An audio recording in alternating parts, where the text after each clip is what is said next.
Poppers, aqui é o Popito e tá no ar mais um episódio do Pop ao Cubo, seu canal favorito de cultura pop no Distrito Federal. No Pop ao Cubo de hoje a gente vai falar sobre quem faz o cinema acontecer, mesmo antes das câmeras começarem a rodar. Larissa Rolim da Gancho de Nuvem é produtora executiva brasiliense.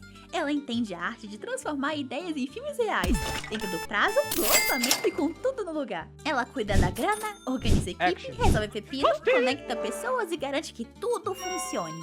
Da pré à pós-produção. Ufa! Larissa já esteve à frente de longas, curtas e projetos independentes que rodaram festivais e circularam por todo o país. Ela entende que produzir também é uma forma de contar histórias, mas com planilhas, negociações e muito jogo de cintura. Se o set é uma máquina, a produtora executiva é o motor. E hoje a gente vai entender como a Larissa faz essa engrenagem girar, com firmeza, visão e paixão pelo cinema.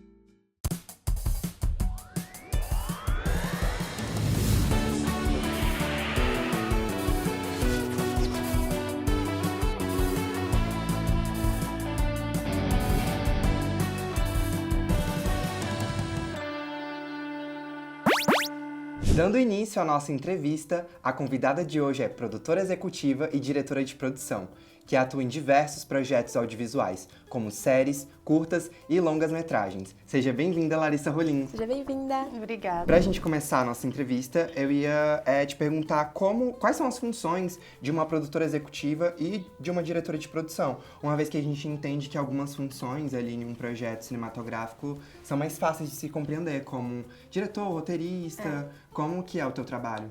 Existe uma grande diferença entre o trabalho da produção executiva e da direção de produção, né? São skills diferentes, apesar deles trabalharem juntos. Então, acaba que uma coisa se converge na outra, porque você sendo a executiva, você executa a direção de produção. Em curtas-metragens, acaba que, às vezes, eu faço bastante os dois, né? Apesar de ser uma loucura, porque a produção executiva trabalha com o desenho de produção e direcionando aonde vai o orçamento para contemplar o que o roteiro pede. E a direção de produção pega o que a executiva planejou e executa de uma forma, às vezes, mais criativa e dá algumas soluções. Então, não deixa de ser uma função super ligada, né? Mas os dois funcionam como um regente da orquestra que vai coordenar todos os departamentos para que todo mundo funcione organicamente e o processo de produção seja fluido. Inclusive, eu já presenciei, né, já assisti uma filmagem, né? E eu percebi que, inclusive, o diretor não dava muitos comandos, assim. Quem tava, tipo, fazendo, isso, aquilo lá, era a diretora de produção que tava lá no momento. É ela. Normalmente a direção de produção se junta com o primeiro assistente de direção para fazer essa função. Provavelmente esse set não tinha primeiro assistente, acho que não. Mas tudo é muito orgânico de acordo com a dinâmica do diretor e como ele gosta de trabalhar e o perfil da direção de produção. Porque a direção de produção, na verdade, pode atuar de várias formas. Se alguém não estiver fazendo o buraco, ela vai lá e cobre o buraco. Mas em termos práticos da função da direção de produção, ela tem que manter com que o set funcione e se não tem um assistente de direção, a direção de produção faz esse papel. E a gente queria saber o que te motivou a escolher a área de produção especificamente. Se teve algum evento ou alguma pessoa que te influenciou nessa decisão, como é que foi? Eu digo que o cinema me escolheu. Eu fui picada pela mosquinha do cinema. Com 17 anos, eu estava dando um trabalho pro meu pai e eu tinha um vizinho que era cineasta. E ele falava, se ela estiver dando trabalho, eu boto ela para limpar banheiro nos filmes e tal. E de fato...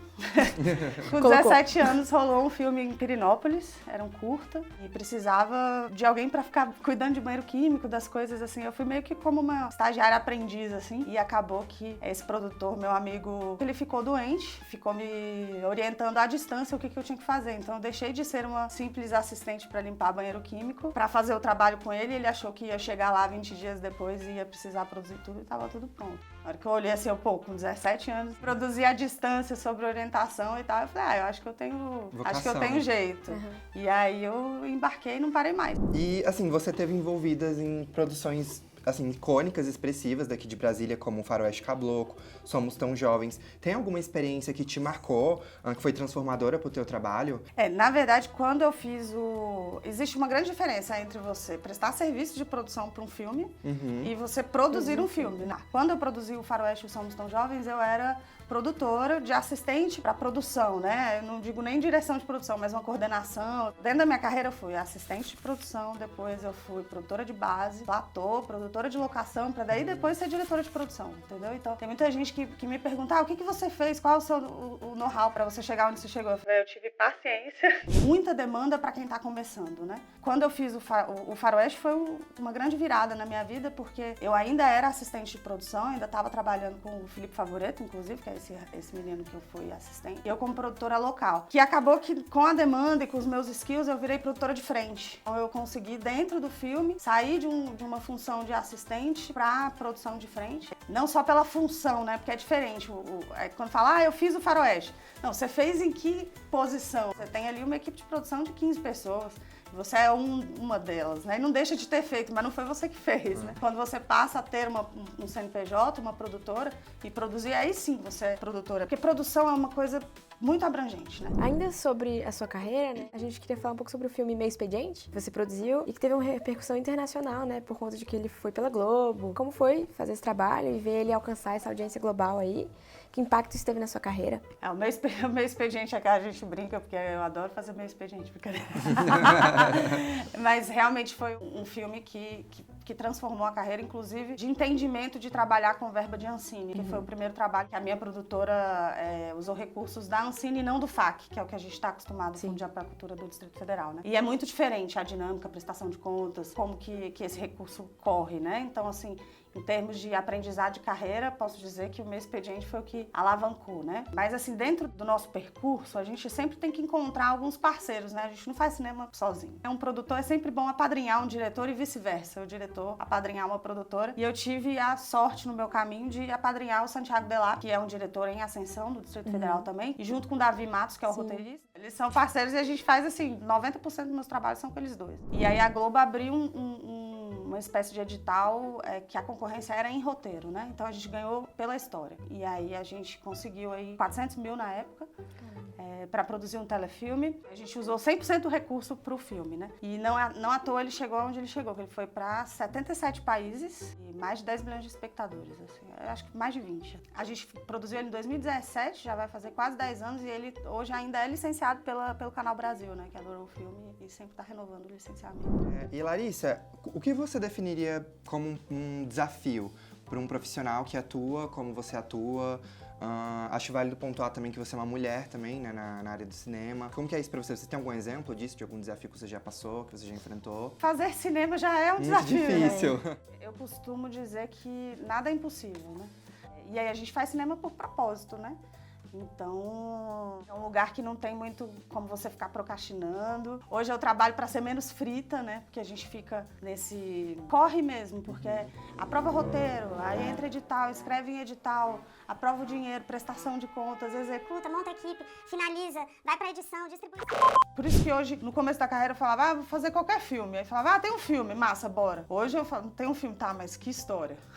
Qual é a história que a gente vai contar, né? Porque a gente acaba criando um filho. Assim, entre criar a ideia e distribuir, coloca aí 10 anos, assim, pra ter um sucesso, né? Hoje eu vivo de cinema, eu pago minhas contas com cinema, então não dá pra ficar fazendo por amor a vida inteira, né? A gente faz faz outro no começo da carreira, faz um monte. Mas hoje fala assim, vamos fazer ali um favor ali pra um amigo. Eu falo, não, vamos entrar num edital e vamos ganhar um dinheiro e vamos trabalhar, sabe? Como mulher, com certeza eu tive que ser mais bronca. Tipo, quando eu comecei meu primeiro filme, a equipe era de 30 pessoas, tinham 23 homens e 7 mulheres. A gente ficava brincando que era a casa das 7 mulheres. Então era muito desproporcional. Hoje você tem uma equipe com equidade de gênero, né? Assim, você tem 50-50, às vezes a gente fez agora um longa chamado Xerifes do Mar, que é da Cláudia Dabit. 100% equipe feminina, isso eu jamais imaginei que ia acontecer, entendeu? Eu não tenho um objetivo, daqui a 10 anos eu tô vendo. Não, o objetivo é hoje e o amanhã a gente vai com o trabalho, entendeu? Quando você abre uma produtora, né? Eu abri minha produtora em 2013, que é a Ganji Nuvem. Quando eu comecei a perceber que, tipo,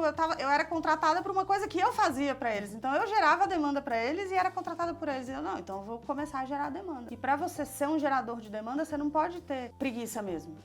quando você se propõe a produzir os próprios filmes, tem que ter disciplina. E não desanimar com as pedras no caminho, porque elas estão aí. Você já esteve envolvida em diversos tipos de produção, né? Você já esteve participando de clipes, de séries, de curtas, de longa-metragem. Teve algum especial que te tocou de alguma forma diferente? Se você tem vontade de produzir alguma outra coisa, outro estilo, algo diferente? Eu gosto de fazer cinema. O formato, ele é mais pro telespectador do que para quem tá produzindo em termos práticos, né? Não em termos orçamentários, essas coisas. Mas eu sou do longa ficção de gênero, né? Eu gosto de criticar na comédia, de criticar no terror, né? Porque a gente faz política fazendo cinema. Generalizando, todos os projetos transformam a gente. É por isso que a gente faz o próximo.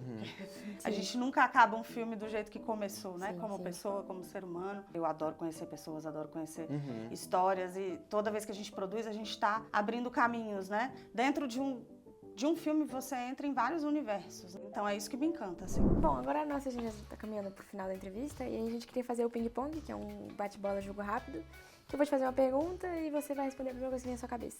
Então, primeiramente, um filme nacional. Central do Brasil. É o meu favorito também, eu amo muito esse filme. Um favorito internacional. Meu primeiro amor. Videoclipe que te impactou.